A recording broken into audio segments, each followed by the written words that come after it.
gouvernance, ressources naturelles, agriculture et élevage, droits humains, cohésion sociale, corruption, sécurité, devoir de redevabilité.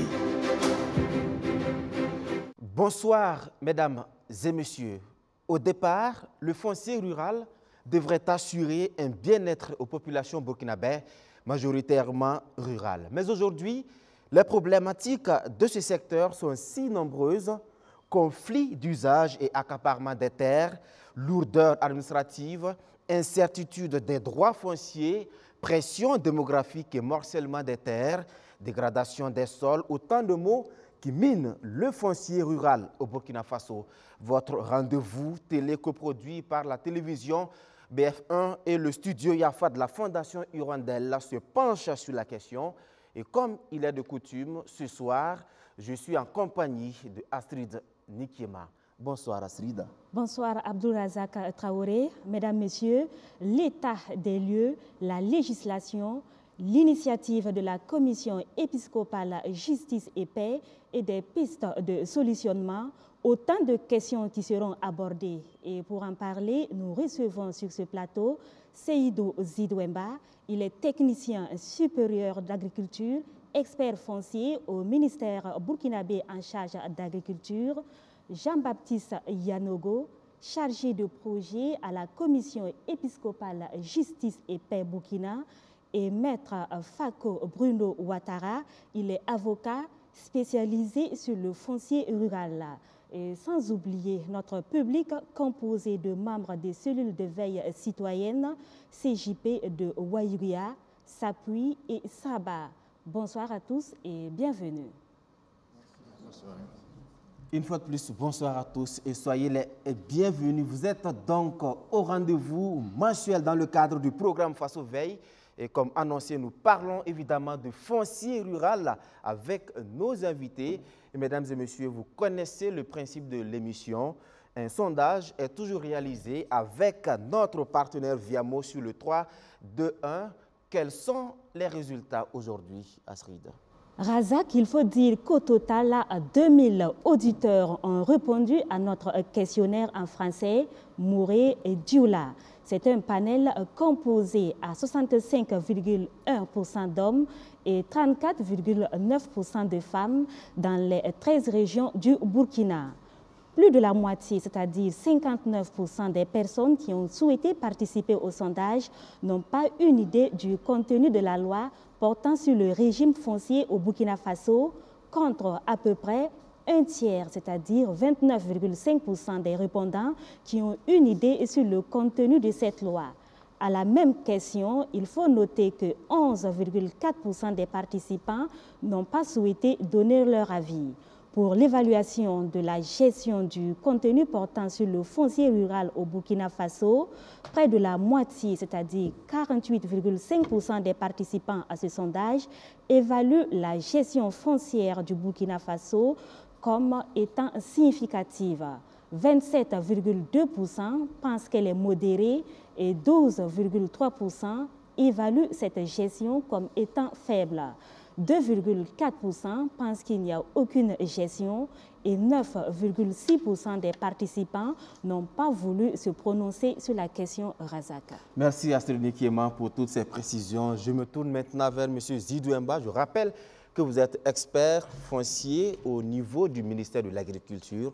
Tout de suite, en tant qu'expert, mais aussi agent du ministère de l'Agriculture, ce département donc, qui est en charge de la gestion, on va le dire, du foncier rural, qu'est-ce que ce sondage suscite en vous tout de suite comme commentaire? D'abord, je voulais remercier la télévision BF1, également la commission Justice et Paix, Faso Veille, pour l'honneur que nous avons de discuter de la problématique foncière aujourd'hui. C'est vraiment des faits qui sont justes au regard des pourcentages donnés.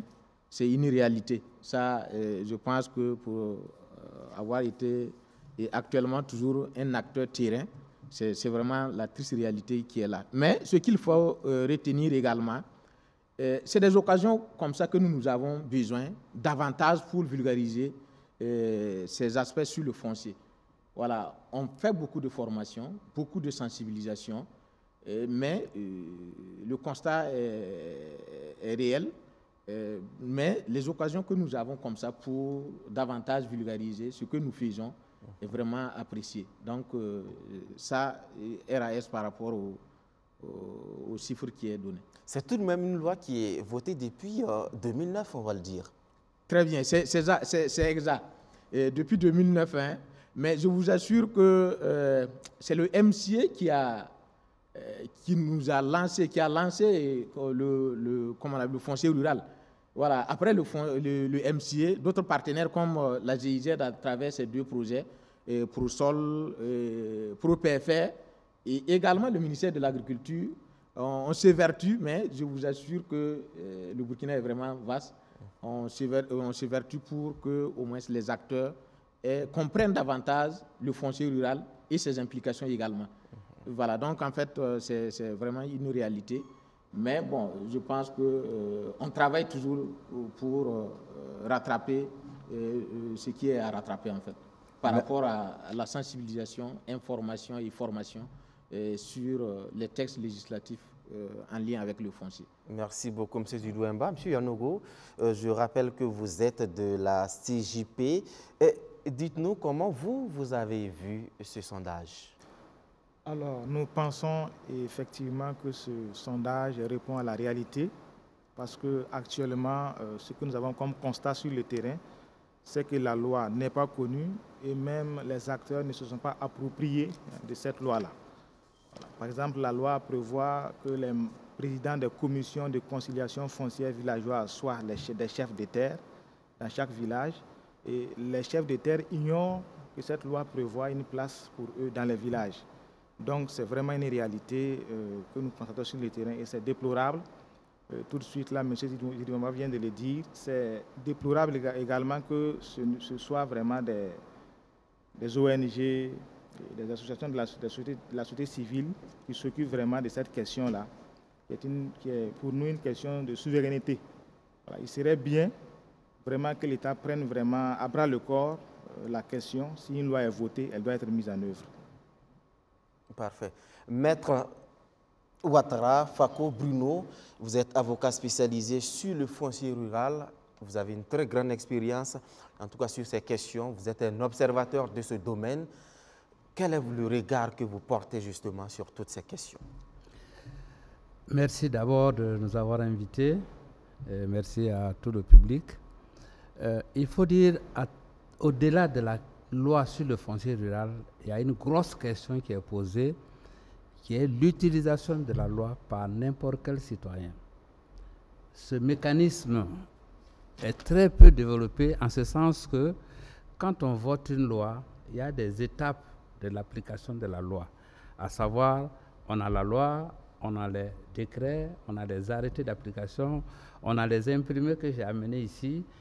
Et après les imprimés, ce que j'appelle l'achèvement normatif, on a la structuration institutionnelle qui va des directions centrales jusqu'au niveau du département et au niveau de la commune.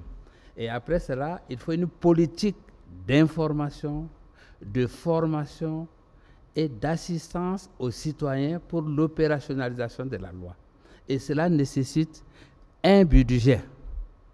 Les structures que nous mettons en place, il faut les équiper, il faut les former, il faut définir leurs compétences territoriales et cela nécessite beaucoup d'argent. Et vous allez remarquer que beaucoup de lois, y compris la loi sur le foncier rural, sont votées sans budget. La politique d'information, de formation, d'assistance aux citoyens n'est pas très bien structurée. On passe par exemple à la télé pour informer. Mais on ne dit pas exactement quelle est la démarche administrative, quelle est la composition du dossier. Et il faut le dire dans la langue de chacun et l'articuler avec nos us et coutumes. Le langage juridique administratif n'est pas toujours compris. Quand vous parlez d'APFR à un paysan, il n'a jamais entendu l'APFR. Bon, bref, voilà un peu ce que je peux dire par rapport à la pratique judiciaire. Le problème est que cette loi, je l'évoquais tout de suite avec M. Zidouamba, elle est adoptée depuis 2009. C'est plus de 15 ans. Pour un État, pour une nation, pour une question aussi centrale, est-ce que ce n'est pas quelque peu abusé? Bon, je vais vous répondre sur une autre loi. Le Code des personnes et de la famille a été adopté en 90. On n'a pas encore le quatrième registre des actes divers. On n'a pas encore un certain nombre d'arrêtés de mise en place des centres d'état civil. C'est une question générale, est-ce que vous voyez? Et on a même, dans les recherches, j'ai même trouvé des textes sur le foncier rural, exactement, qui datent de 1950, qui sont restés inachevés. Donc c'est une préoccupation qui est là, sur laquelle, effectivement, nous travaillons au quotidien pour essayer d'amener la loi sur chaque citoyen et dans sa langue et dans sa coutume, qu'il comprend l'articulation entre la loi et sa coutume. Donc c'est un débat qui a été lancé aujourd'hui et je crois que tout le monde travaille là-dessus. Alors, Razak, mesdames, messieurs, si vous nous le permettez, comment la question foncière est traitée dans les communes, je vous invite à faire un tour dans la commune de Kamti pour toucher du doigt une réalité de la gestion du foncier rural au Burkina. En se référant à la loi, la gestion au niveau local, il y a d'abord le service foncier qui est créé. Ensuite, il y a les commissions villageoises qu'il faut mettre en place, à savoir les commissions de foncières villageoises et les commissions de conciliation foncière villageoise. C'est tout cet ensemble-là réuni qui géreront la question foncière rurale au niveau de la commune de Kamti. Bon, il y a beaucoup de difficultés. Il faut se noter qu'à Kamti, nous avons 117 villages. Pour se déplacer, d'abord, c'est un peu compliqué pour nous, parce que d'abord, il faut un moyen de déplacement, non pas de moyen de déplacement. Il faut des carburants. Tout ça, ça cause autant de problèmes pour nous. Souvent, même quand les dossiers arrivent ici, vous voyez que les dossiers sont incomplets. Il faut encore cesser à trier, interpeller la commission foncière villageoise pour qu'ils voient les intéressés, pour qu'ils nous envoient les pièces qui sont incomplètes. Et là encore, c'est du temps qu'il faut prendre, c'est difficile. Et les dossiers que nous traitons, une fois qu'arrivé au niveau des RDPF, recevoir des domaines de la publicité foncière, bon, là aussi, ça prend du temps. Et pire encore, quand ça arrive au cadastre, ça prend énormément de temps. Par exemple, je disais, nous avons des dossiers au cadastre pour avoir les identifiants depuis janvier jusqu'à là, n'ont pas reçu les réponses. C'est pour dire qu'on a passé presque toute l'année sans délivrer. En termes de politique, il faut dire que, comme je l'ai dit, nous sommes obligés vraiment de recourir vraiment aux partenaires techniques et financiers. Il y a également le volet soutien au service foncier rural. On essaie tant bien que mal de les accompagner, malgré la modestie des moyens du budget communal, à ce qu'ils puissent en tout cas sortir, aussi faire des sensibilisations, des communications sur tout ce qui est foncier, notamment en s'appuyant sur la loi 034, la réforme agraire et foncière. Donc tout ça nous permet quand même de pouvoir mieux gérer toute cette politique foncière-là. Aussi, quand même, on a des rencontres permanentes, voilà, de gestion de tout ce qui est cas de conflit foncier avec les CRV, mais également avec le service foncier rural. On est en train de plaider aussi pour le renouvellement ou le recyclage vraiment de nos instances de gestion foncière locale. Il faut reconnaître que la commission justice et paix, ici, en son intervention ici, a pu d'abord élaborer des chartes, c'est-à-dire des espaces sacrés. Ils ont pu élaborer des chartes pour pouvoir les sécuriser, pour empêcher qu'on puisse les dégrader. Et en dehors de ça, la justice et paix accompagne les personnes désireuses d'avoir des attestations de possession foncière à les acquérir. Donc, ils les accompagnent financièrement et techniquement pour pouvoir avoir des APFR. Et là, sensibilise les autres à pouvoir le faire pour qu'il y ait un vivre ensemble harmonieux. Présentement, j'ai fait de mon mieux pour essayer de sécuriser la terre, même si de nos jours, je ne détiens pas la PFR. Mon conseil à donner à la population de ma commune, en tout cas, je les invite tous à faire un effort pour sécuriser le lopin de terre qui sont à leur possession. Car de nos jours, celui qui n'a pas le titre du foncier en sa possession, c'est comme il n'a rien, il ne possède absolument rien. Donc c'est mon conseil le plus cher, le plus ardent. Voici donc ce cas concret dans la commune de Kamti. Monsieur Zidouamba, on a tous écouté les défis sont visiblement nombreux, des dossiers qui traînent pendant des mois, des fonds qui sont insuffisants pour mettre en œuvre un certain nombre d'initiatives qui sont presque nécessaires dans la chaîne. J'ai envie de poser cette question simple. Oui. Qu'est-ce qui ne va pas? Merci. Maître disait tout de suite là que ça coûte beaucoup d'argent. C'est une réalité. Et nous avons fait une étude au sein de la Direction générale du foncier, de la formation et de l'organisation du monde rural. Un CFV coûte 700 000 francs. C'est quoi un CFP déjà? On va être beaucoup pédagogique. C'est la commission foncière villageoise. Et une CCFV, une commission foncière, une commission de conciliation foncière villageoise coûte 700 000 francs. Nous avons combien de CFV, CCFV? Nous avons combien de villages au Burkina? Vous voyez déjà la réalité qui est là. Bon, oui, c'est ce que j'ai suivi ici, c'est vraiment la réalité des faits comme ça.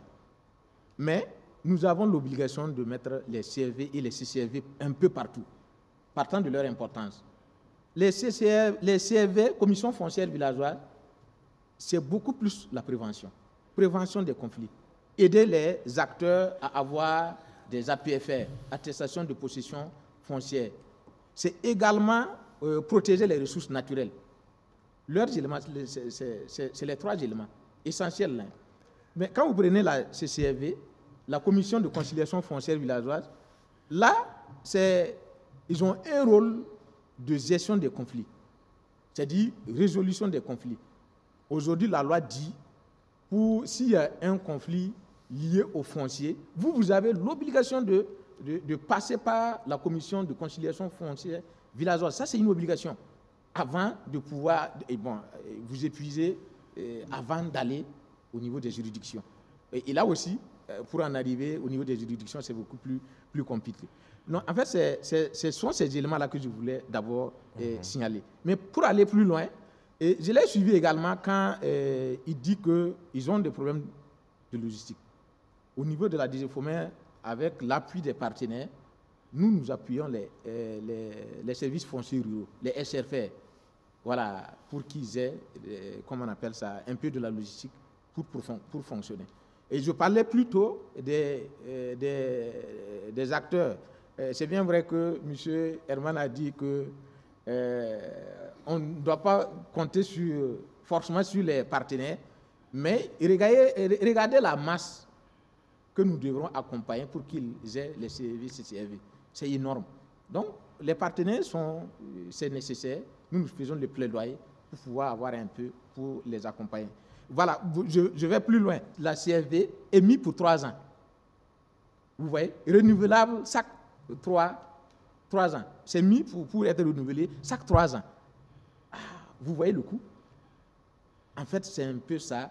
Et nous avons l'obligation de faire le plaidoyer, avoir un peu de fonds pour pouvoir les accompagner. En fait, ce sont ces difficultés-là que je voulais énoncer. Mais plus loin également, il faut que je parle d'un élément qu'il a signalé là-bas.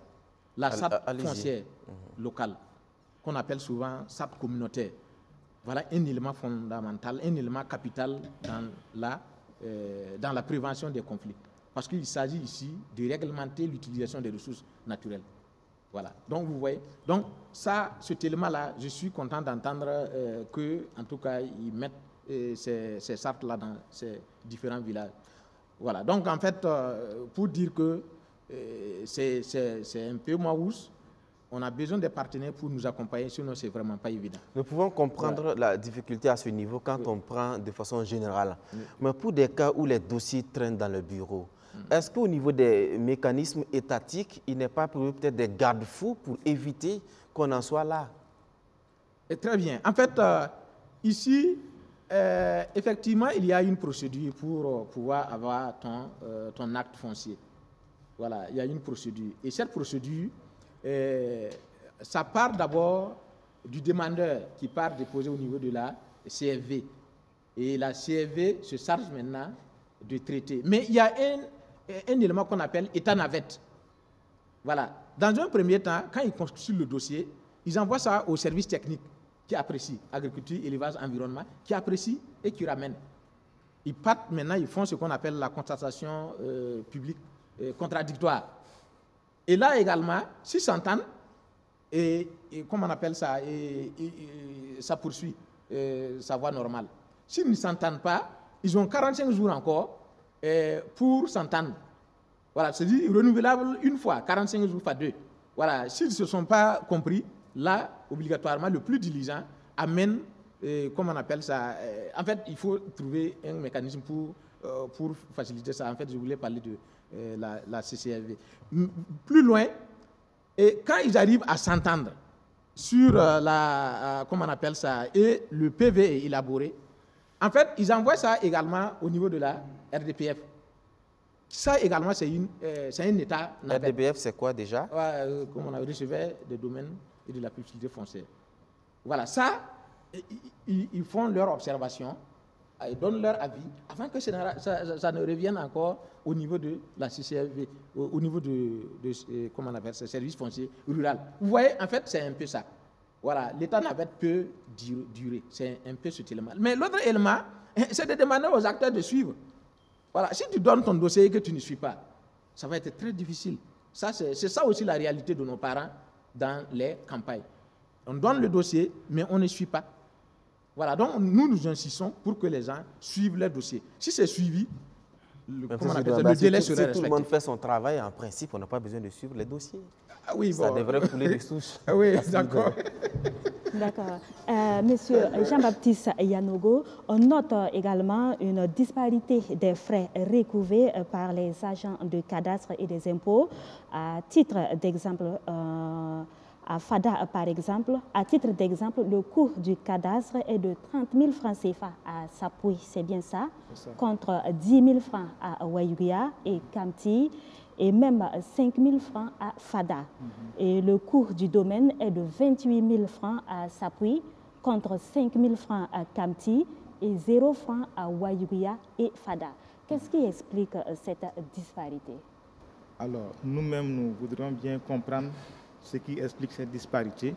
Et comme M. Zidimama vient de le dire tout à l'heure, en fait, il y a des coûts locaux, des coûts qui font l'objet de délibérations justement au niveau des communes. Il y a des coûts au niveau national qui font l'objet donc d'arrêtés qui sont pris au niveau du gouvernement. Alors donc ces coûts qui sont énumérés dans ce document-là sont des coûts qui sont au niveau national. Ils doivent être des coûts harmonisés au niveau national. Malheureusement, nous avons constaté sur le terrain que d'une commune à l'autre, ces coûts varient sur la base justement d'un arrêté de 2014, alors que c'est un arrêté qui est pris au niveau national. En 2021, nous avons eu à payer justement 30 000 francs au cadastre et 28 000 francs au domaine. Nous n'avons pas compris parce que ces frais n'étaient pas justifiés par des quittances, mais par des reçus. Nous avons adressé une correspondance donc aux autorités qui ont effectivement reconnu que ce n'étaient pas des frais qui étaient dus, c'est des frais indus. On nous a remboursé notre argent. On a repris le processus en 2022 et on nous a demandé de payer 8 000 francs au domaine. Ça veut dire qu'il y a un problème même au niveau des coûts parce que déjà, les populations ignorent ces coûts. Ils recourent quelquefois aux spécialistes qui maîtrisent le processus. Ils leur donnent des montants et qu'ils vont payer. Si bien que, il n'y a pas de communication sur le coût, même les services fonciers ruraux, quelquefois, ils ignorent ces coûts qui doivent être payés au cadastre et au domaine. C'est vraiment une réalité sur le terrain. Et quelles pourraient être les conséquences directes? Les conséquences, déjà, c'est ce que le responsable du service foncier rural de Kamti vient de dire, c'est que les actes qui doivent être délivrés dans les délais ne peuvent pas être délivrés. Par exemple, nous avons 17 APFR qui devaient être délivrés en 2022. On n'a pas pu les délivrer. C'est tout simplement, les dossiers sont restés au niveau du cadastre durant pratiquement une année jusqu'à la fin du projet. Ça, c'est dans la commune de Kamti. Okay. Dans la commune de Kamti. Et justement, si le dossier est bloqué ainsi, ça veut dire qu'il n'y a pas de sécurisation. Quand il n'y a pas de sécurisation, c'est source de conflit. Monsieur Yanogo, et comment harmoniser alors ces coûts pour que ça ne laisse pas un peu la population? Comment est-ce qu'on peut arriver à harmoniser ces coûts-là? Alors, nous demandons déjà à l'État, et par la présence de M. Zidouemba sur le plateau, déjà de revoir ces frais qui ne sont pas reconnus même, qui ne sont pas reconnus par des services fonciers ruraux et des bureaux domaniaux. Alors, je ne voudrais pas vous interrompre, mais M. Zidouemba, pourquoi des coûts qui ne sont pas reconnus? Qu'est-ce qui se passe?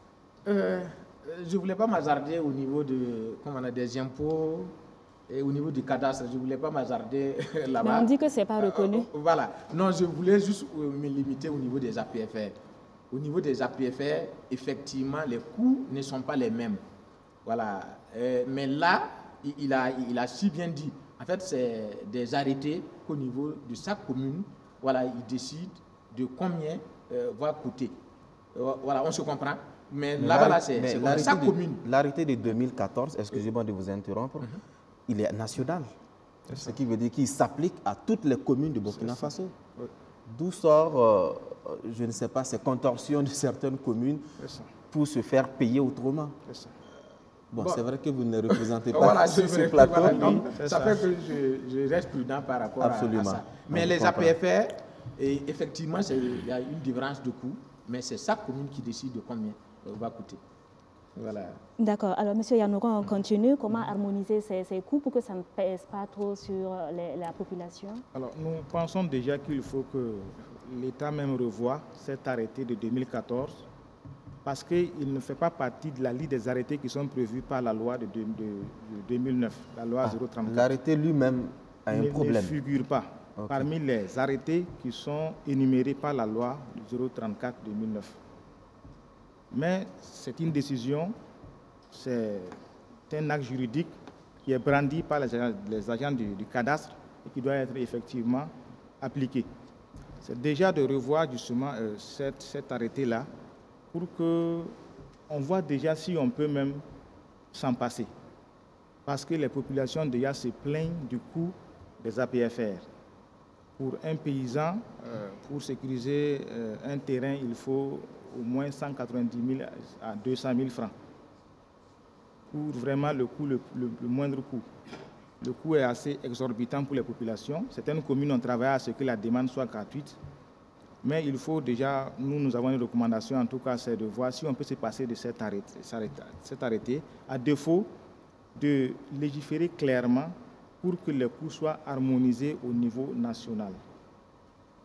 Ce que nous avons comme recommandation donc, à l'endroit de l'État. Merci, M. Yanougo. Réaction rapidement. Oui, en fait, je voulais signaler que ici, effectivement, au regard des coûts, là, le ministère de l'Agriculture, à travers un projet PFCFGA, accompagne les communes. Nous avons essayé avec la commune de Boudry. Cette année, on est en train d'accompagner 4 communes à la délivrance massive des APFR. Je pense que ça semble être un peu cadeau même. Hein. Voilà, ça semble être cadeau. Pour une femme, c'est 5 000 francs. Pour un homme, c'est 15 000 francs. Voilà, donc on l'a essayé avec Boudry. Cette année, nous continuons avec 4 communes.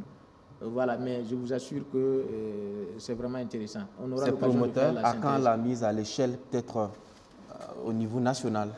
Oui, c'était c'est bien d'en faire pour une commune, à Boudry. Oui. C'est une phase pilote. On peut espérer quand pour l'élargir à toutes les communes. Sincèrement, on est là-dessus, mais on comptera également sur la commission justice, paix et qui compte aussi pour voilà, qui doit nous accompagner également et on va élargir ça à toutes les communes. C'est ça. Merci.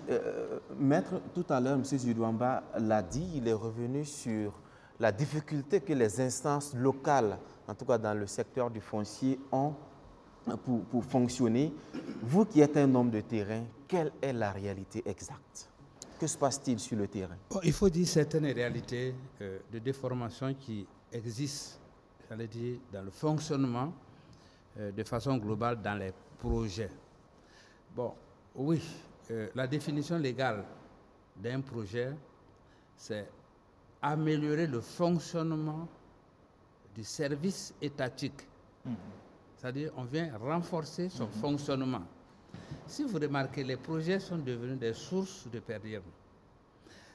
Bon, pourquoi on ne fait pas des per diem pour construire vos terrains à Ouagadougou, à Bobo ou ailleurs, les terrains lotis? Pourquoi on ne donne pas de per diem à ceux qu'on attribue des terrains pour construire?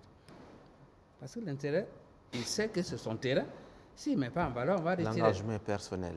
Bon, dans les champs, si je repars dans nos traditions, coutumièrement, chacun connaît ses limites des champs et c'est sécurisé sur le plan traditionnel. Bon, je ne vais pas m'aventurer sur certains rites coutumiers pour dire si c'est ton champ ou si ce n'est pas ton champ. Donc, quand on vient trop monnayer la question foncière, on perd de vue que nous sommes tous enterrés dedans et qu'on va y retourner. Quand on a dit que les communes doivent délibérer, puisque je fais partie, il a dit du MCI, on suppose que la commune, les maires sont issus de la localité. Ils connaissent la préoccupation des populations. Donc c'est à eux de délibérer pour fixer s'ils doivent faire gratuitement. Et quand je dis, par exemple, quand il dit 700 000 francs pour une CCV, une CV, oui, mais quand il parle de, par exemple, de carburant, mais si vous allez à vélo, bon, souvent on se comprend sur certaines thématiques, quoi. Parce que aller donner la formation, on peut la donner une seule fois, en mettant les documents à la disposition des gens. Il a parlé des chartes foncières. Oui, mais c'est mon champ. On était de passer de la coutume à la loi. Bon, si je refuse de passer, bon, à un moment donné, je vais rencontrer des difficultés. Donc, il faut bien leur expliquer. Et je vous dis, j'ai fait une expérience à Banfora, où c'est les femmes qui ont amené leur mari à une formation sans per diem sur l'état civil. Si votre enfant n'a pas d'acte de naissance, il n'a pas de certificat de nationalité, il n'ira nulle part. Si vous ne lui expliquez pas bien, il va croire qu'il attend des per diem pour le faire. Mais quand vous l'expliquez bien, il agit lui-même. Donc il y a une question de monnayage qui est en train de déformer certains principes de développement. C'est ce qui explique peut-être le coût assez élevé du fonctionnement de certaines instances locales, selon vous. Mais les maires savent que les populations, ils sont issus, les conseillers et autres, ils sont issus de la population. Ils connaissent quelle est... Ça, c'est quand ils étaient élus, hein? Parce que maintenant, là, on a des délégations spéciales, des hauts commissaires qui sont nommés en Conseil des ministres, qui se retrouvent être responsables de communes. Là, la donne change un peu. Oui, mais ça ne change pas les populations. Absolument, elles sont toujours là. Ils ont leurs préoccupations qui restent les mêmes. Et quand on parle, par exemple, en termes d'harmonisation, les hauts commissaires, c'est eux qui contrôlent les communes. Ça veut dire que le haut commissaire contrôle l'activité des communes. S'il y a un dysfonctionnement, c'est au haut commissaire de corriger. Donc, bon, quelque part, quand on dit des dossiers traînent, la loi dit, quand vous déposez un dossier devant l'administration, si 2 mois, ce n'est pas traité, c'est considéré comme rejeté. C'est vrai que je ne suis pas d'accord avec cette assertion, mais c'est pourquoi j'ai parlé d'assistance administrative aux citoyens. Comprenez que nous partons de la coutume pour aller vers la loi. Si donc, pour vous, il faut beaucoup de pédagogie, beaucoup de séances de sensibilisation. Non, d'information. Parce que la sensibilisation seule ne suffit pas. Ne suffit pas. Informer, sensibiliser. Former. Former. Le nerf de la guerre semble être l'argent. Le nerf de la guerre, qui est l'argent, semble faire défaut. Et pour faire bouger la machine, le foncier rural, M. Zidouemba, est-il le parent pauvre du ministère de l'Agriculture? Non, je ne dirais pas non. Parce qu'au niveau du ministère de l'Agriculture, si vous suivez l'actualité aujourd'hui, vous comprendrez que ce n'est pas seulement le foncier rural. Mais je vous avoue que depuis qu'on a lancé l'offensive, là, beaucoup est fait pour sécuriser nos terres.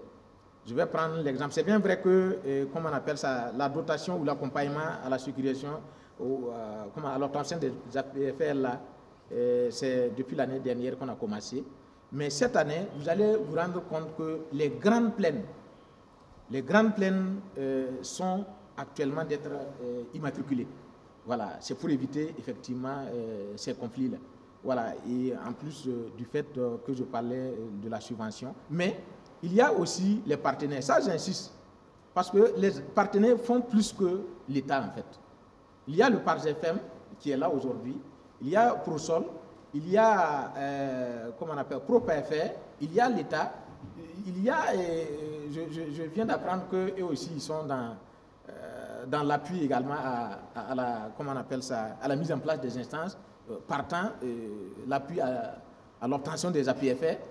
Voilà, donc en fait, beaucoup de partenaires aujourd'hui qui interviennent au niveau du ministère de l'Agriculture. Donc ça va, vous ne souffrez pas trop? Non, bon, pas qu'on souffre. Le maître a dit tout de suite ici. Bon, il y a la manière, en fait. Voilà. Bon, qu'on s'attelle à corriger, mais ça reste un peu difficile quand vous connaissez un peu les acteurs terrain. C'est-à-dire qu'il faut rappeler, il faut informer, il faut sensibiliser, il faut former. Voilà. Mais l'autre élément qu'on doit retenir également, par rapport à ce que Maître disait tout de suite, en fait, il y a les mouvements, comment on appelle ça, du personnel formé, ça c'est un. Il y a également le renouvellement. Si vous renouvelez une essence, il faut obligatoirement les former. Donc, en fait, c'est un peu ça la difficulté. Bon, l'argent, pour le moment, ce n'est pas suffisant, mais de toutes les manières, là, on compte sur... Mais est-ce qu'il n'est pas temps, pour m'inspirer de ce que Maître Ouattara disait, est-ce qu'il n'est pas temps peut-être de relire ces mécanismes-là? Si on se rend compte que le fonctionnement d'une instance est si coûteuse et si budgétivore, mais le chef de l'État a coutume d'insister sur l'endogénéité. Il faut trouver des mécanismes endogènes. Est-ce que c'est impossible aujourd'hui d'aller vers là? Oui, la formation a pour objectif d'abord de permettre aux acteurs terrain, les services techniques, de pouvoir, comment on appelle ça, dupliquer. Voilà, ça c'est un. Le deuxième élément, c'est qu'avec les difficultés qu'on rencontre, il y a des mécanismes qui se créent en fait. Je vais prendre l'exemple de la charte foncière, locale. Avant, c'était les consultants qui élaboraient. On a eu un partenaire qui nous a accompagnés, et je parle de ProPFR, qui nous a accompagnés. C'est les acteurs eux-mêmes qui élaborent la charte foncière locale. Voilà. À des coûts de millions, aujourd'hui, le coût est tellement réduit. Ce sont ces systèmes-là, nous sommes en train d'aller vers ce système-là. C'est-à-dire les acteurs locaux vont faire le travail. Voilà. Et selon ce que nous revient, c'est assez légitime, justement. Oui, bon, c'est ça, oui. Parce que les acteurs terrains sont assez impliqués. Là, je me tourne maintenant vers M. Yanogo. Est-ce que c'est véritablement là qu'il faut aller? Consulter les responsables locaux, les exploitants fonciers ruraux, les chefs coutumiers et autres pour justement réviser ces mécanismes? Là, je suis en parfaite harmonie avec M. Zidouemba. Nous avons élaboré à la commission justice et paix 7 chartes foncières locales. Et sur les chartes foncières locales, il y a une charte qui a été élaborée par un consultant. La difficulté avec les consultants, ils sont assez coûteux. Et les chartes qui sont élaborées, justement, ne répondent pas aux besoins des populations parce que c'est des chartes qui sont des modèles bien élaborés juridiquement, mais qui ne répondent pas aux besoins des populations. Alors que les chartes élaborées avec la concertation des services techniques déconcentrés, les populations se retrouvent mieux dans ces chartes locales-là. Et c'est moins coûteux parce que tout est fait sur place. Donc, nous sommes vraiment en parfaite harmonie avec lui. Et même par rapport au CCRV, 700 000 francs, je ne dis pas que c'est beaucoup, mais la loi également, c'est l'État qui l'a votée. C'est une loi vraiment du Burkina Faso. Ça veut dire que si on a voté la loi, on sait qu'une CCRV coûte 700 000 francs. Une CRV coûte 700 000 francs. Il faut mettre les moyens pour qu'on puisse les mettre en place. Nous avons mis en place au niveau de la commission justice et paix des CRV avec moins de 150 000. Avec moins de 150 000 francs, ça veut dire que simplement au niveau de la collectivité, il faut que le maire travaille avec les populations, les villageois pour les mobiliser. Lorsqu'ils sont mobilisés, ils sont acquis à la cause, ils se donnent gratuitement. Nous avons mis en place une CRV récemment dans 5 villages de l'arrondissement 7 de Bobo-Dioulasso où, après notre départ, la mairie a pris l'initiative d'acquérir les registres pour les CCRV qui travaillent actuellement. Ça veut dire que c'est possible. C'est possible de travailler à moins de 700 000 francs. Alors, si on s'en tient au budget justement qui permet de pouvoir mettre en place ces structures-là, il va falloir revoir la loi. Je pense que la loi est actuellement en relecture. Il faut travailler à ce qu'on ait une loi qui est effectivement mise en œuvre. Il faut vraiment qu'on y arrive parce que lorsque la loi est votée et qu'on ne peut pas la mettre en œuvre et que les populations ne se reconnaissent pas dans cette loi, c'est vraiment difficile. Et là, je suis d'accord avec Maître qui dit qu'il faut insister sur la formation. L'expérience que nous avons sur le terrain, lorsque les populations comprennent le contenu de la loi et qu'elles se retrouvent, c'est elles qui prennent l'initiative d'aller plus loin. D'accord. Alors, Maître Ouattara, je me tourne vers vous à présent.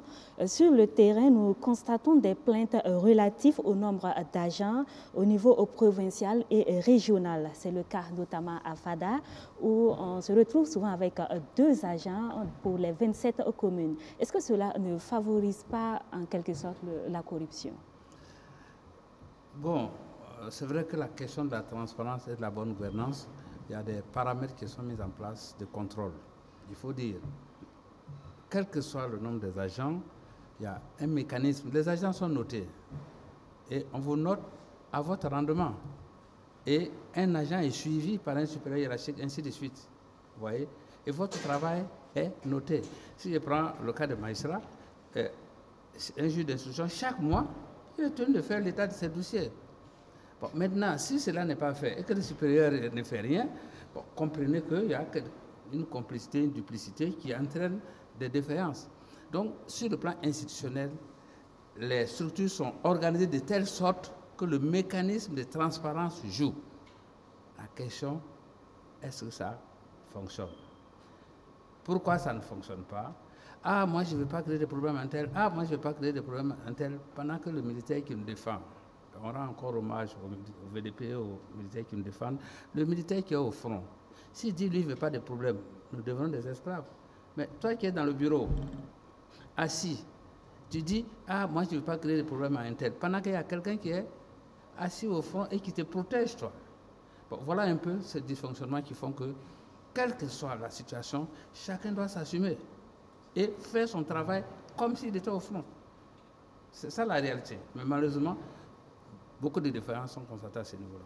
Faire son travail comme il se doit. M. Zidouemba, est-ce que cet état d'esprit anime l'ensemble des départements qui interviennent dans la chaîne? C'est vrai que c'est le ministère de l'Agriculture qui tient le lead, on va le dire, sur ces questions foncières, mais c'est assez pluridisciplinaire. Il y a le ministère des Finances qui interviennent, les collectivités territoriales, il y a d'autres départements, vous avez parlé du ministère de l'Environnement.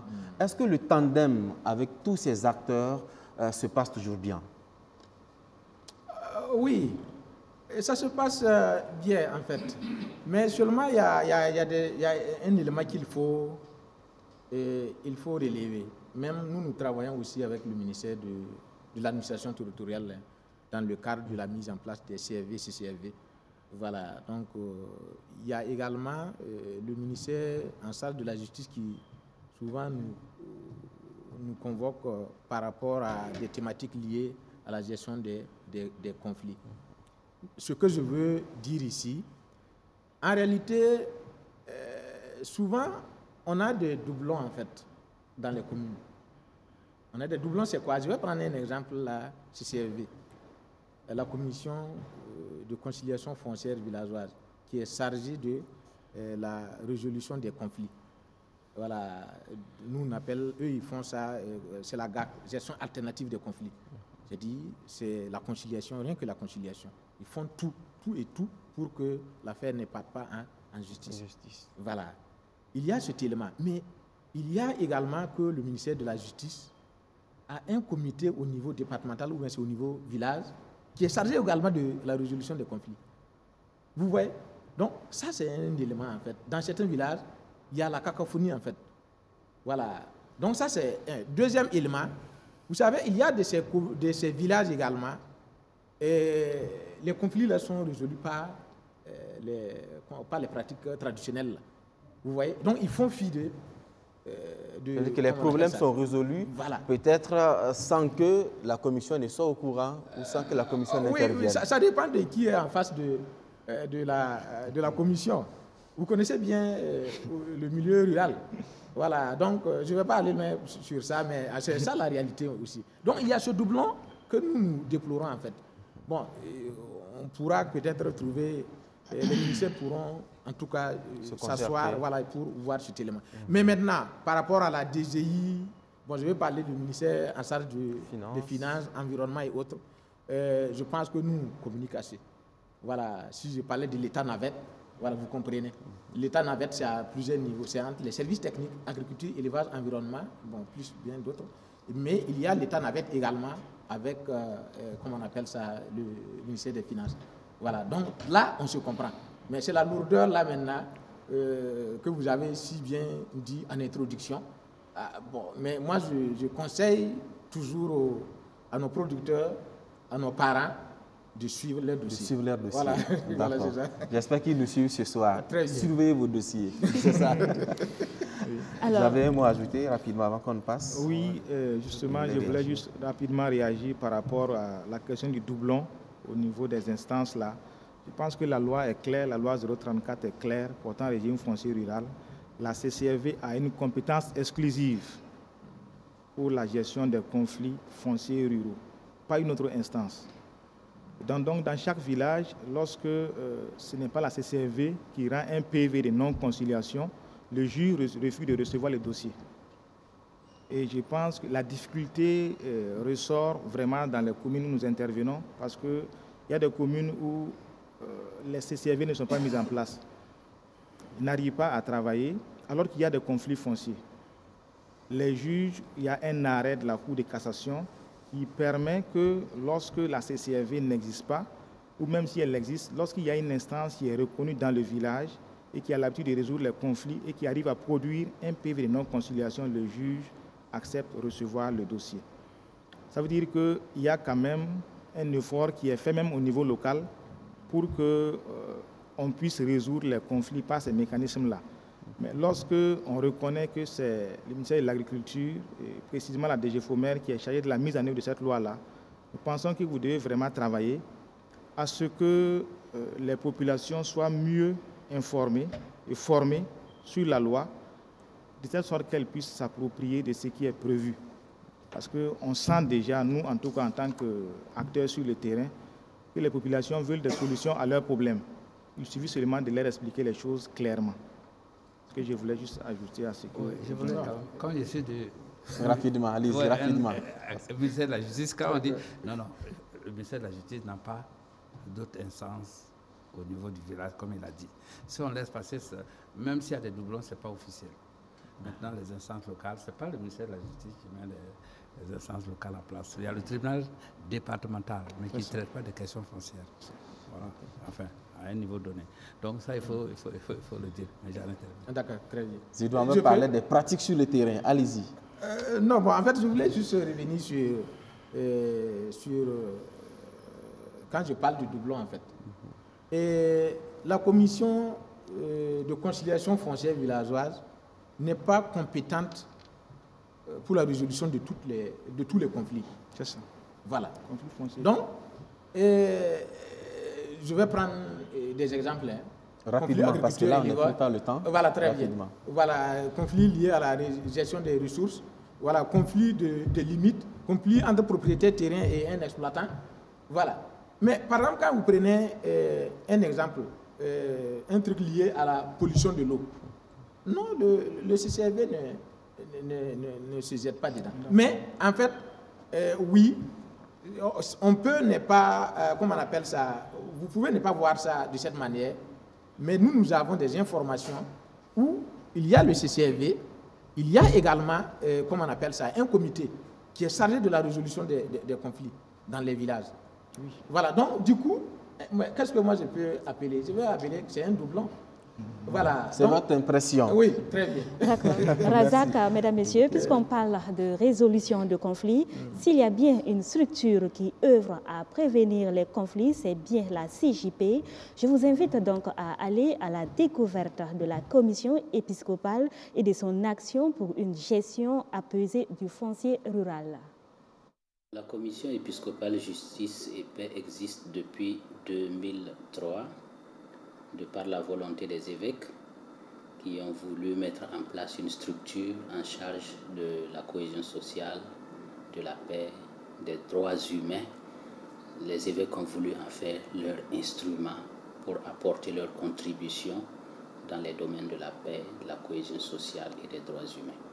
Alors les objectifs, c'est, comme je viens de le dire, c'est apporter donc la contribution de l'Église à beaucoup plus de paix, instaurer la paix là où elle n'existe pas, la renforcer là où elle existe déjà, préserver les conflits, travailler à ce qu'il y ait beaucoup plus de cohésion pour faire, n'est-ce pas, de nos différences, n'est-ce pas, une richesse. Voilà, et puis défendre les droits humains, surtout les droits des plus faibles. Donc il y a un choix préférentiel pour les personnes vulnérables, pour les personnes qui sont faibles, les marginalisées, les laissées pour compte. Alors en termes d'approche, je dirais que nous partons de la parole de Dieu, des Saintes Écritures. C'est vraiment la base de notre action, puisque c'est de là que nous tirons la lumière pour mener nos actions. En plus, la parole de Dieu, nous avons la doctrine sociale de l'Église. C'est toute la pensée qui a été déployée tout au long de l'histoire de l'Église et qui a trait avec donc la vie sociopolitique et économique. Voilà, c'est aussi sur cette base-là. Et puis nous avons les enseignements des papes, des évêques, et sans oublier bien sûr les différentes lois de nos pays qui sont des instruments aussi qui nous permettent donc de travailler pour atteindre nos objectifs. Subsidiairement, nous apportons ce que nous aussi nous pouvons apporter pour accompagner l'État donc dans sa mission régalienne qui prend en compte tous ces aspects-là. Dans le cadre du programme Faso Veille porté par le laboratoire Citoyenneté, la Commission épiscopale Justice et Paix, CJP Burkina, s'occupe du volet cohésion sociale et réconciliation nationale sous l'angle du foncier. Et dans ce cadre-là que nous mettons en œuvre notre programme dénommé Contribution des OSC et des médias au suivi citoyen des politiques foncières au Burkina Faso. Le projet intervient dans 3 communes, à savoir la commune de Kamti, région du sud-ouest, la commune de Wayugia, région du nord, et la commune de Fada Gourma, la région de l'est. En effet, nous avons mis en place des cellules de veille citoyenne au niveau des 3 communes d'intervention du projet. Et ces cellules de veille citoyenne sont composées de 8 membres chacune. Ces cellules de veille citoyenne sont également chargées de collecter un certain nombre d'informations sur le foncier, des informations comme l'état des conflits, la situation des conflits fonciers, la sécurisation des terres, la transaction des terres. À mi-parcours de la mise en œuvre du projet, nous sommes vraiment satisfaits des résultats déjà engrangés et nous comptons bien poursuivre nos actions dans les 3 communes d'intervention. Et ces actions vont consister notamment à organiser des émissions pédagogiques, à organiser également des émissions interactives. Cette émission aura pour particularité de permettre aux citoyens de pouvoir interagir avec les autorités communales ou les autorités en charge du foncier qui seront invitées sur le plateau. Nous allons aussi poursuivre avec l'organisation des journées de redevabilité et également continuer avec nos actions de plaidoyer. Monsieur Jean-Baptiste Yanogo, nous venons de suivre vos actions. Dites, quel est votre constat quant à la question du droit d'accès des femmes et des jeunes à la terre?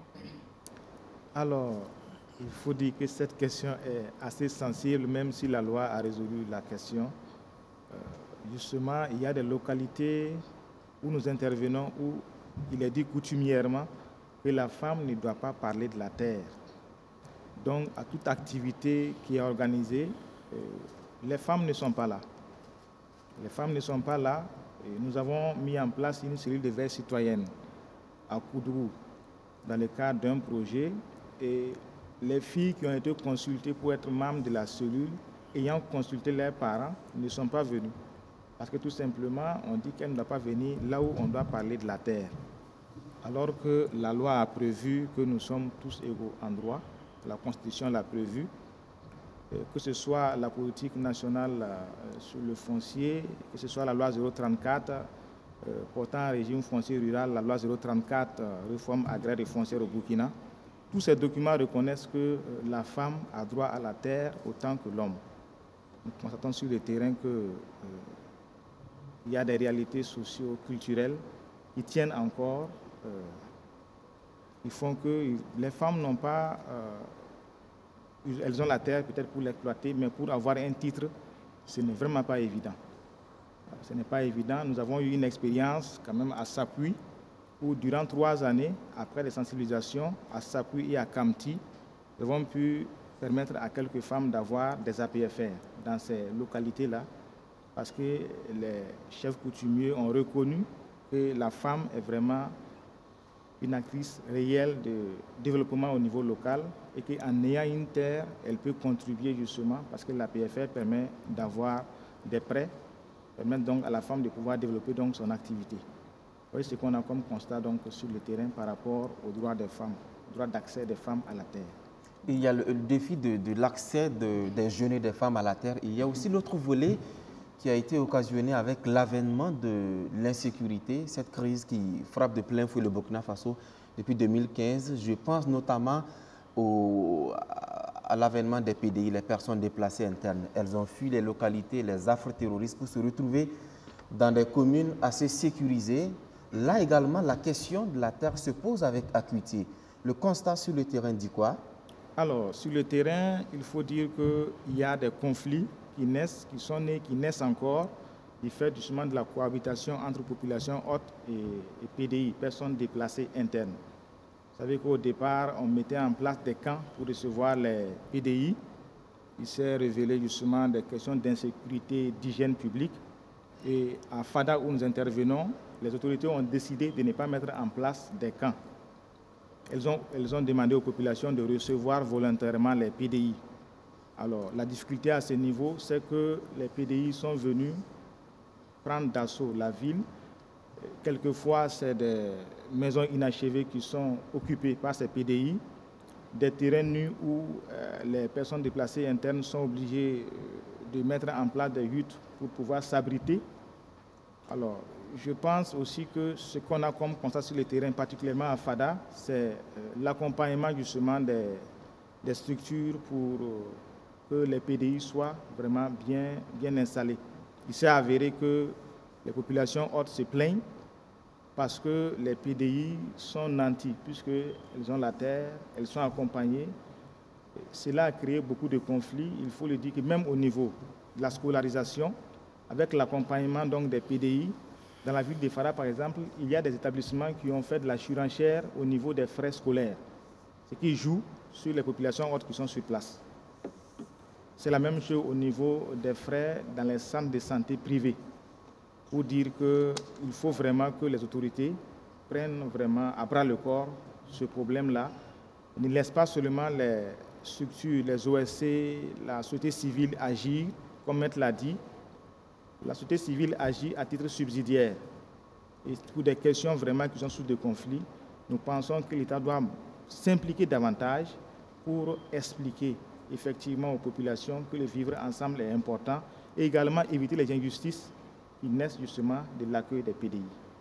Vous faites si bien de le dire parce qu'on constate également que ces questions passionnent le public sur la toile.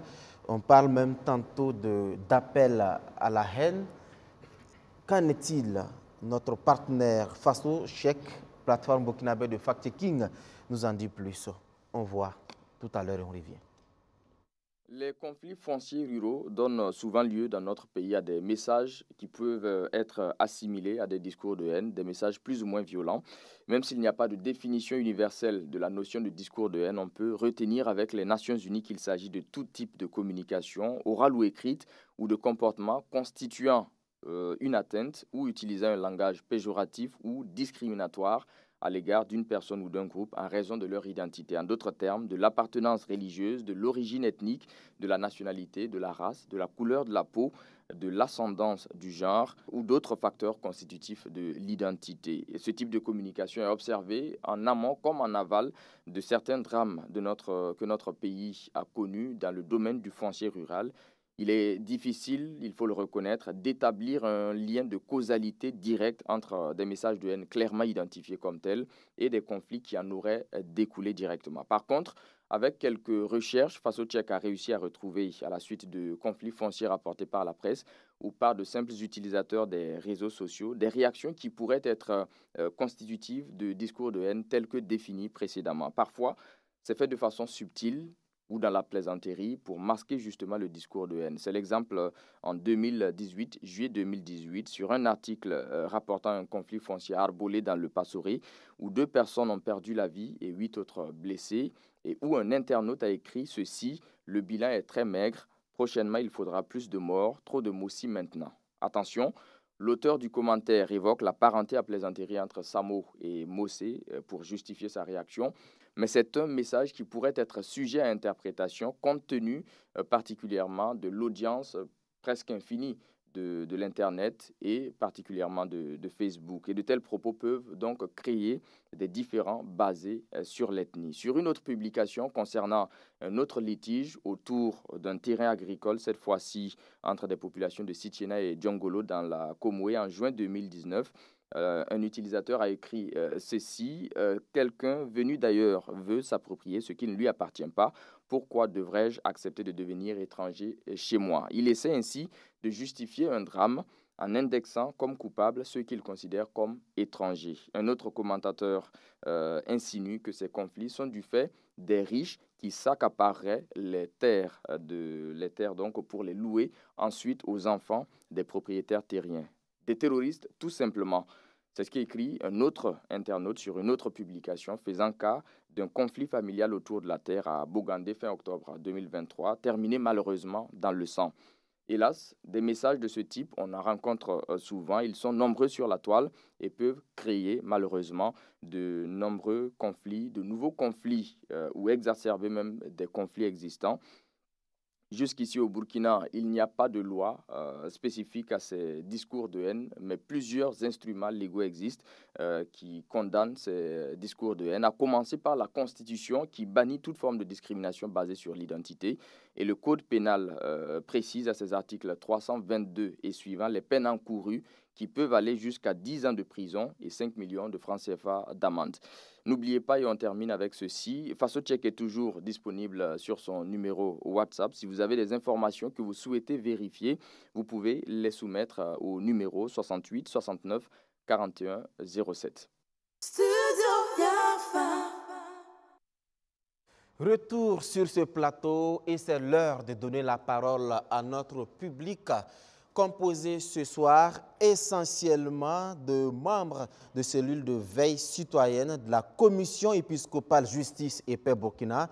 Je rappelle que vous venez de Waïgouya, Sapui et Saba. Bonsoir à tous, une fois de plus. Alors, la parole est à vous. On commence par ma droite. Est-ce que quelqu'un a une réaction, une analyse, une interpellation? En tout cas, le micro est ouvert. Moi, je me nomme Romaric Marie-Kéné Bado. Je voudrais interpeller l'expert du ministère de l'Agriculture ici présent par rapport à 2-3 inquiétudes. La première inquiétude, c'est par rapport au coût de la mise en place des différentes structures au niveau des villages. Mais 700 000, deux fois, c'est beaucoup élevé. Il faudrait qu'au niveau du ministère, il trouve des mécanismes afin de pouvoir rendre opérationnelles ces structures. Bon, 700 000, c'est vraiment beaucoup. Et si ces structures doivent fonctionner, avec quoi vont-elles fonctionner? Voilà, là, c'est ma première préoccupation. Ma seconde préoccupation, c'est par rapport au PDI. Que prévoit le ministère de l'Agriculture, bon, parce que c'est le ministère de l'Agriculture ici présent qui représente l'État. Donc, prévoit l'État pour que ces populations qui n'arrivaient plus à retourner chez elles puissent acquérir des terres et pouvoir les exploiter sans qu'il y ait un conflit avec, bien sûr, les autochtones. Donc, ce sont là mes deux préoccupations. Merci beaucoup, M. Bado, pour votre intervention. On va répondre du tic au tac. Je pense que c'est mieux. Ça permet d'aller plus vite. D'accord. Ah, d'accord. Voilà. Oui, très bien. Le coût par rapport à la mise en place des CFV et CCFV, voilà, je disais qu'on est en train de chercher une alternative pour que la mise en place de ces commissions-là soit faite au niveau local, pas des agents déjà formés ou bien des acteurs déjà formés pour pouvoir mettre en place. Parce qu'en fait, oui, il y a la mise en place, mais le renouvellement pose problème. Parce que chaque 3 ans, c'est vite arrivé en fait. Voilà, donc il faudrait une structure locale qui serait chargée de mettre en place. Donc nous travaillons pour ça. Et que faire pour les PDI? Oui, il a dit avec quoi? Avec quoi? Bon, c'est l'alternative là qui nous permet de résoudre ce problème-là. Au niveau local, ça serait moins de coûts. Voilà. Mais maintenant, les PDI, là, le ministère vraiment a déjà beaucoup fait. C'est-à-dire, dans les zones où les PDI viennent et qu'il y a aménagement, une bonne proportion est réservée à ces PDI. Voilà, ça, je vais prendre l'exemple de Bagré, je vais prendre l'exemple de Banzon, je vais prendre l'exemple de, comment on appelle ça, Dourou. Dourou qui est là, c'est bien vrai que c'est un aménagement, mais déjà, c'est prévu une bonne proportion pour ces PDI. Il y a d'autres zones où les PDI sont plus en affluence. Oui, en fait, oui, nous, on fait ce qu'on appelle la négociation foncière. Okay. C'est-à-dire, je prends l'exemple de Boulsa, où le ministère de l'Agriculture fait ce qu'on appelle la négociation foncière pour permettre à ces PDI-là d'exploiter. Voilà, mais au-delà de ça, il y a ce qu'on appelle même des contrats, en fait. Okay. Des contrats pour les permettre d'exploiter.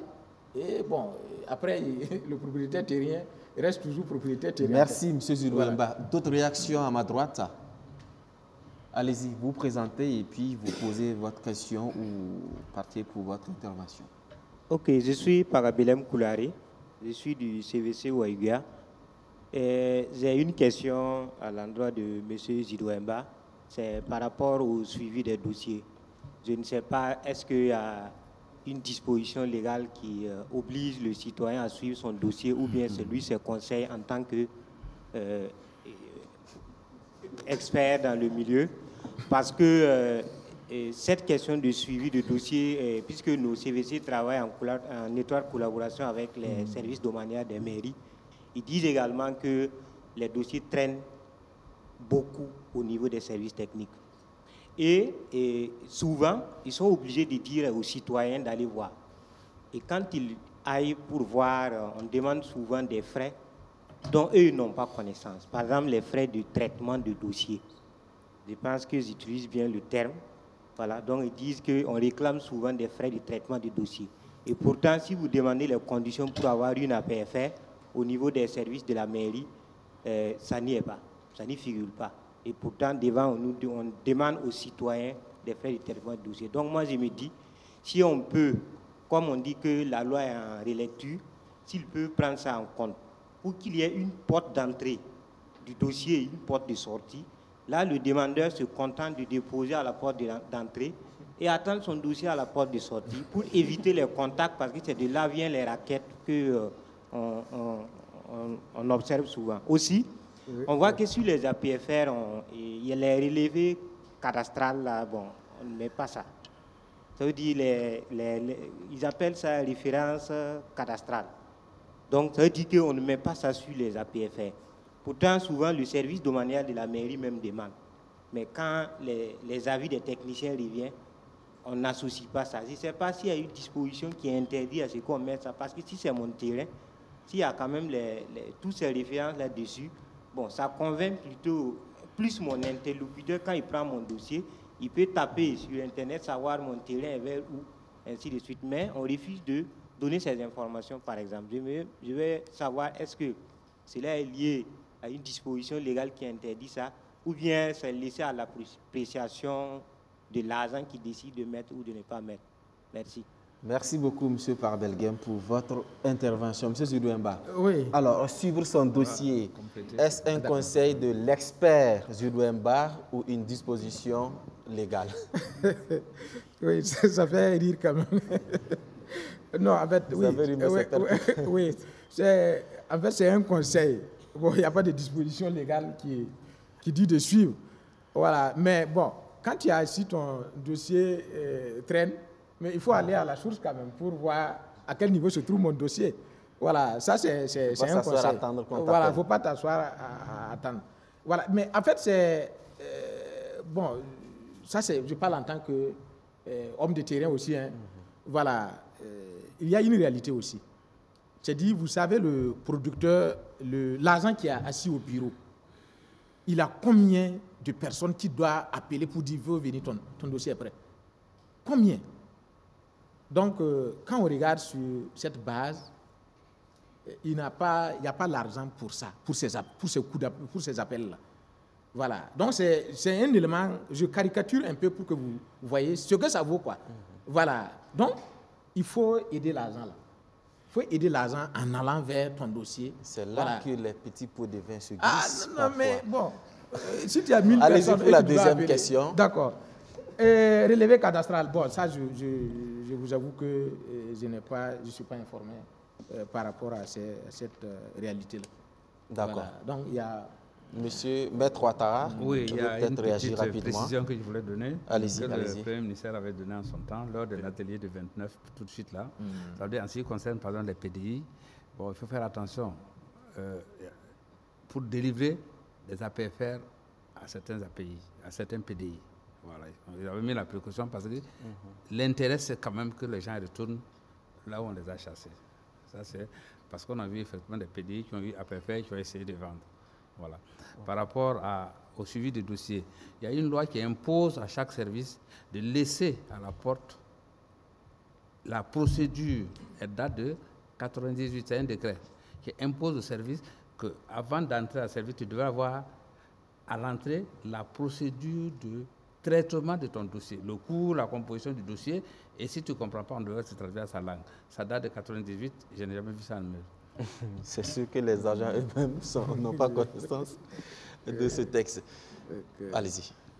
Merci bien. Je suis Bambara Roch Germain, membre CVC de la commune de Samba. J'ai deux questions pour M. Zidouemba.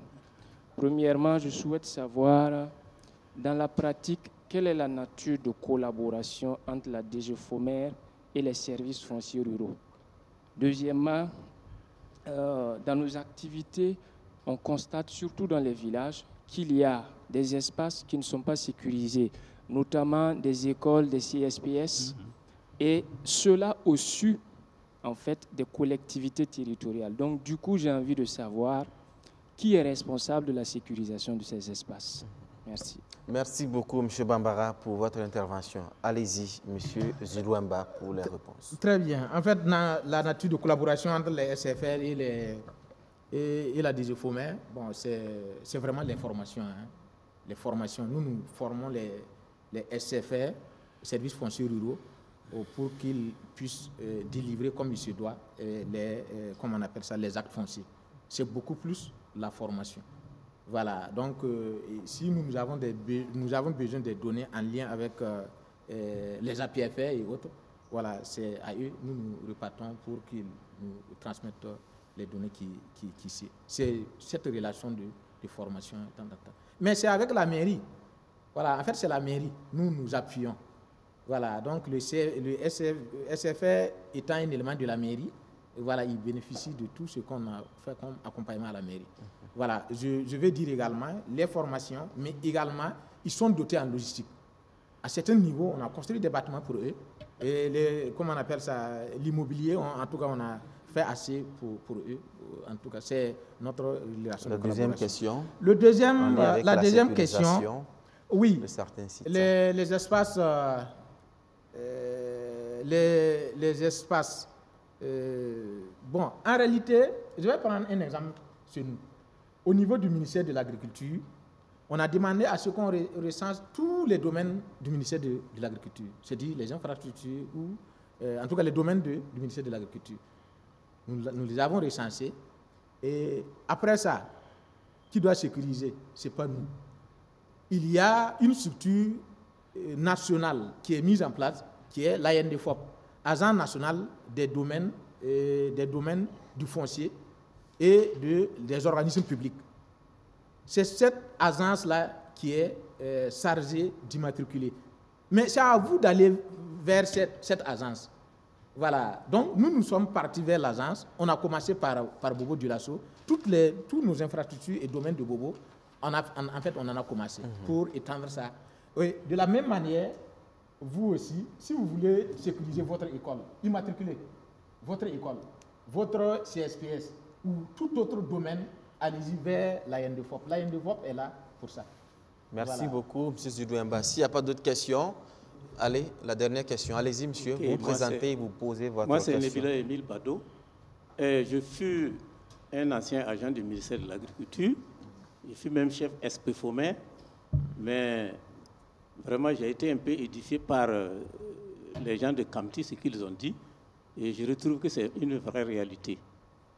Et j'étais au SP Fomer, il faut dire qu'il manque beaucoup d'argent pour le suivi du foncier. J'étais pratiquement seul pour toute une province. Alors là, il faut que le ministère revoie à ce niveau pour qu'il y ait quand même beaucoup d'argent. Sinon, la loi elle ne pourra jamais être fonctionnelle. Également, ce que j'ai ajouté, c'est la gestion des structures locales sur le foncier, les CV, les CCFB. On les met en place, mais il n'y a pas de suivi et d'accompagnement. On peut les mettre 3 ans durant, aucun agent va passer là-bas. Aucun agent ne passera pour voir est-ce que les CV fonctionnent et que les CV fonctionnent. Cela n'a jamais été fait. Donc, j'attire leur attention là-dessus. Il ne s'agit pas de mettre pour mettre, il faut mettre, suivre et accompagner pour que vraiment ils puissent jouer leur rôle. Merci. Merci beaucoup, M. Bado. Ça, c'est juste un avis. Oui, c'est un apport, mais je voulais juste dire qu'en réalité, ces instances-là, en fait, ils n'ont pas un budget comme ça. Ils fonctionnent sur la base du budget du ministère comment on appelle ça, de la mairie, en fait. Voilà, c'est la mairie qui est chargée de les accompagner. Voilà, comme le CVD, en fait. Vous savez, ils n'ont pas de budget. Voilà, donc, mais maintenant, bon, l'État, mettre en place et venir encore sur, c'est d'abord la commune. Voilà, et après maintenant, l'État. Je vais prendre des exemples, en fait. Il y a des communes qui ont écrit à la DGFOMEN, Direction Générale du Foncier, de la Formation, de l'Organisation du monde rural, pour demander un appui financier, un appui technique. Voilà, donc ça vient, quand ils viennent, nous on dit non, il n'y a pas de problème. Voilà, à la limite de nos moyens, on les accompagne. Voilà, mais c'est avant tout la mairie. Merci beaucoup, M. Zidouamba. À ma gauche maintenant, y a-t-il des réactions? Madame. Moi, c'est Tibiem Zongo. Je suis membre de la cellule de veille citoyenne sur le foncier Samba. J'aimerais revenir sur l'accès des femmes à la terre. C'est un plaidoyer que je lance à l'endroit du gouvernement ce soir. La loi n'est pas connue par bon nombre de citoyens et par ricochet, les femmes surtout. Donc, moi, je plaide à ce que vous élaborez des mécanismes, des politiques et des actions concrètes pour que les femmes soient au parfum de leurs droits fonciers. Ça peut être des sensibilisations, des formations pour l'acquisition même des APFR. Voilà. Il y a des femmes qui peuvent avoir un lopin de terre, mais elles ne savent pas à quelle structure je vais m'adresser pour avoir mon APFR. Je pense que les sensibilisations peuvent se faire au niveau local avec peu de moyens. Et ça va contribuer vraiment à l'épanouissement économique des femmes. Puisque aujourd'hui, pour développer les commerces, les femmes ont besoin de ressources financières. Et pour s'adresser aux institutions financières, on demande souvent des titres fonciers. Ben, les femmes n'en ont pas. Elles font comment? C'est bien vrai que l'État a des mécanismes qui financent les femmes sans garantie, mais vu la forte demande, ça ne peut pas couvrir toutes les femmes.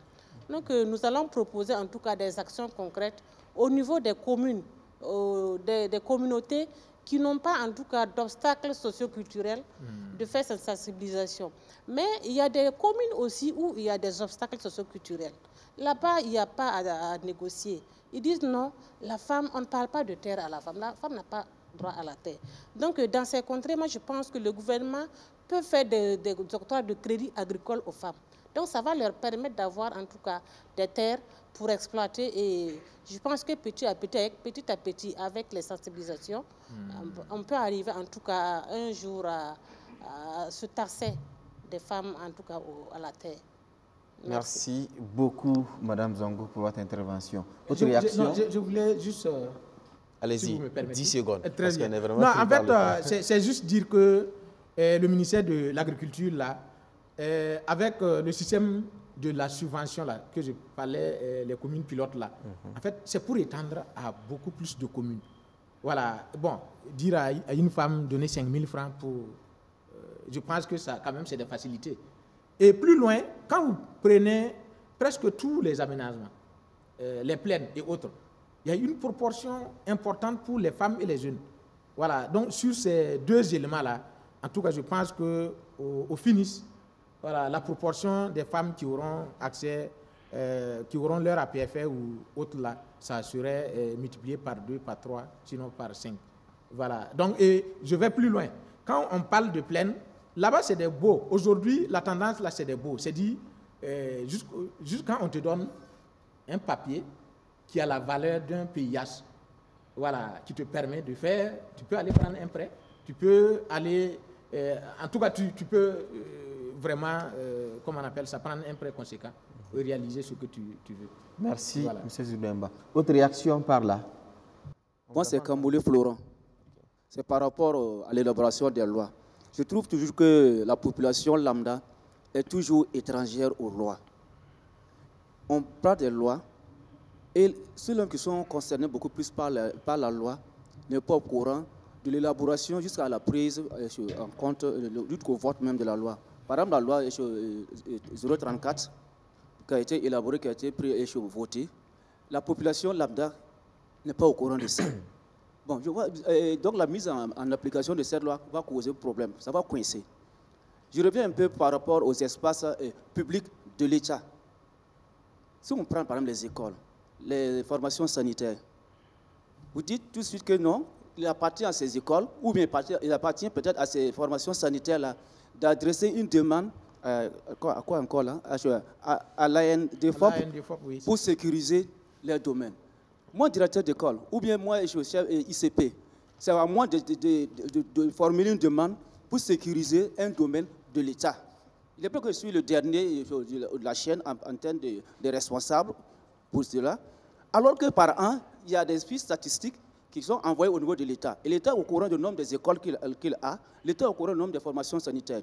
Et en même temps, l'État n'est pas capable de sécuriser ces mêmes domaines. Alors qu'on sait qu'avec la population galopante, ces domaines sont en train d'émietter. Une école, sur les fiches statistiques, dirait par exemple, j'ai 5 hectares, alors qu'en réalité, peut-être c'est 4 hectares. Donc, à l'implantation même des écoles, pourquoi tout ce travail n'a pas été fait? Bon, comme on ne prend pas le temps, je vais m'arrêter là. Merci beaucoup, M. Florent. Non, mais je vais réagir par rapport à ce qu'il dit. Non, l'État est quand même organisé. Hein. Si c'est une école, on a un ministre de l'école, de l'enseignement, c'est lui qui prend en charge ces démarches-là. Bon, sinon, il n'appartient pas aux écoles de faire les demandes pour la circulation des lieux publics. Et de toute façon, le document qui leur est délivré, c'est un document public, ce n'est pas un document privé. Voilà, ça, il faut le dire tout de suite. Hein. Et vous avez totalement raison de dire il y a un ministre des écoles, il y a un ministre de l'agriculture, il y a un ministre de la justice. L'agent qui est mis en place, il centralise les domaines publics. Donc, ce n'est pas aux écoles. Ça, il faut le dire tout de suite. Hein. Voilà, je tiens quand même à rectifier ça. Voilà, je vais juste ajouter à ce que Maître a dit. Oui, en fait, oui. Si je l'ai dit que l'école, c'est... Bon, peut-être ça a été... Sinon, c'est le ministère. Voilà. Par exemple, nous, c'est le ministère qui a fait ce travail. Quand vous prenez au niveau de l'armée, c'est le ministère qui... Voilà, je pense que là, il ne faut même commencer au niveau de l'armée. Et quand vous prenez les autres, en fait, c'est à partir du ministère. Voilà, donc ça c'est... Mais maintenant, je voulais revenir à l'élaboration de la loi là. En fait, l'élaboration a été participative. Hein. Toutes les composantes, voilà, toutes les... comment on appelle ça? Parties prenantes. Toutes les parties prenantes étaient là. Voilà, donc, bon, mais comme on ne peut pas regrouper individuellement les Burkinabés pour faire, bon, je pense qu'il y a eu des représentants. Voilà, ça a été participatif. Mais maintenant, bon, les insuffisants dont vous parlez, je pense qu'on reconnaît. Voilà, mais sinon, ça a été participatif et accepté par tous. Merci, M. Zudemba. D'accord, nous tirons inexorablement vers la fin de cette émission, mais avant, un dernier tour de table et nous commençons avec vous, M. Yanogo, des pistes de solutionnement ou bien des recommandations pour une meilleure gestion du foncier rural. Alors, pour une meilleure gestion... Rapidement, 30 secondes quand même, chacun. Oui, pour une meilleure gestion du foncier rural, nous avons déjà formulé nos recommandations depuis le départ. Nous comptons vraiment sur le ministère de l'Agriculture et les autres ministères qui sont impliqués dans la gestion du foncier pour que, en ce moment vraiment de relecture des textes-là, on puisse prendre en compte l'opinion de la société civile qui représente vraiment les citoyens et qui répercute les réalités des citoyens donc sur le terrain. Nous recommandons vraiment que ce soit pris en compte, qu'on ne se limite pas aux résultats des voyages d'études pour élaborer les textes, mais qu'on tienne compte de ce que la société civile amène comme résultat donc, du terrain pour améliorer donc, la gestion foncière au Burkina. D'accord. Maître Ouattara, une question que bon nombre de Burkinabés se posent. Je suis citoyen, je suis face à une injustice ou un conflit foncier rural. Qu'est-ce qu'il faut faire? Oui, c'est ce que je parle en termes d'information. On devait faire quand même des capsules juridiques dans les langues de chaque citoyen, où que vous trouvez, qui vous explique avec des dessins, des schémas, qui vous montrent quelle est la démarche à suivre et quel est l'aboutissement. Si vous allez aller voir le greffier, par exemple, on vous dit c'est quoi le greffier dans votre langue en termes de référence à vos us et coutumes. Vous voyez, c'est ce qui manque. Ça veut dire que l'utilisation de la loi par chaque citoyen devrait être... Parce que la loi, c'est quand même fait pour le citoyen. Ce n'est pas fait pour être classé dans les bureaux. Or, malheureusement, on a des lois qui datent de je ne sais pas de combien d'années qui ne sont jamais appliquées.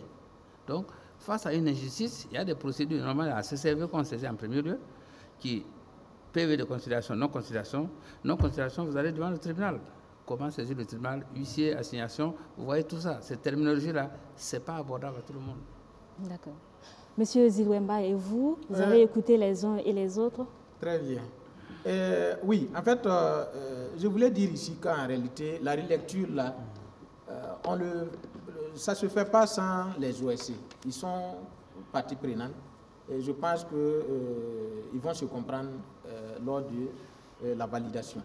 Et l'autre élément, au niveau du ministère de l'Agriculture aujourd'hui, nous avons un défi.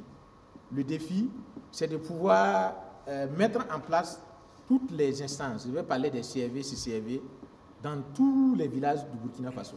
Ça, c'est un défi pour nous. Voilà, la formation, la sensibilisation, et vraiment, comment on appelle ça, arriver à mettre comment on appelle ça, à l'ISAL national. Ça, c'est vraiment un défi pour nous. Et l'autre élément, c'est de féliciter ici les partenaires. Les partenaires font beaucoup pour nous dans le cadre de l'accompagnement des communes à la mise en place des CRV, CCRV. Voilà, donc le processus est un peu long, mais je pense qu'en tout cas, ils acceptent de nous accompagner. C'est le lieu également de demander à la CGP de nous accompagner. De nous accompagner, on va aller plus loin et plus vite. Voilà. Merci M. Zidouemba, mais avant de nous quitter, une dernière question. Je suis un particulier, je vais disposer de terres en milieu rural pour un projet agro-silvopastoral. Tout de suite, quelle est la démarche à faire? Je veux par exemple des terres, je ne sais pas, à s'appuyer pour mettre en œuvre un projet agro-silvopastoral. Tout de suite, qu'est-ce que je fais? Oui, en fait, c'est prévu les transactions. Voilà, c'est dit, soit quelqu'un va vous vendre sa terre, ou bien il va vous mettre en location sa terre. Voilà, donc je pense que c'est les deux éléments-là aujourd'hui. Aujourd'hui, ce n'est pas permis, selon les textes, de vendre une terre qui n'est pas sécurisée. Voilà, donc c'est ça la réalité. Et si c'est la location aussi, voilà, comment on appelle ça, il vous fera la location conformément au texte en vigueur. Voilà, et c'est à vous maintenant de voir dans quelle mesure vous pouvez vous orienter dans le cadre de votre production. Sinon, il y a la transaction, ça c'est pas interdit. Okay. Mais si c'est pour payer, sachez que là où vous devez payer, assurez-vous que la terre est sécurisée. Okay. Voilà. Et je voulais, maître, permettez-moi, quand vous prenez l'exemple de Sapuy et Léo,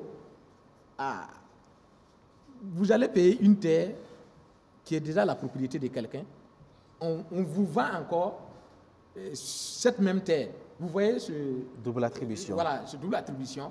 Mais maintenant, c'est de conseiller également, si vous voulez payer, faites-vous référence au niveau cadastral pour qu'il vérifie est-ce que là où moi je vais payer, ça n'appartient pas à quelqu'un. Sinon, vous serez victime de ces situations que nous voyons ces derniers temps.